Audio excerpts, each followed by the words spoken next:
গাজায় যুদ্ধবিরতি কার্যকর করার তদারকি মিশনের অংশ হিসেবে মার্কিন সেনারা ইসরায়েলে পৌঁছাতে শুরু করেছে বলে জানিয়েছে এবিসি নিউজ।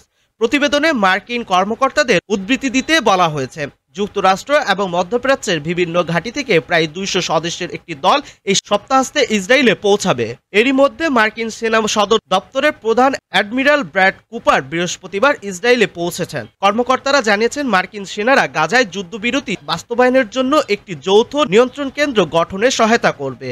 তারা ইসরায়েলি সেনাবাহিনীর আইডিএফ সঙ্গে সমন্বয় করে অন্যান্য দেশীয় নিরাপত্তা বাহিনীগুলোর কার্যক্রমও একভূত করার দায়িত্ব থাকবেন। তবে কোনো মার্কিন সেনা গাজা উপত্যকায় প্রবেশ করবে না বলে নিশ্চিত করেছেন কর্মকর্তারা।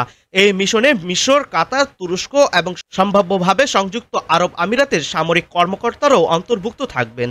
দলটির কেন্দ্র পরিচালিত হবে মিশর থেকেই।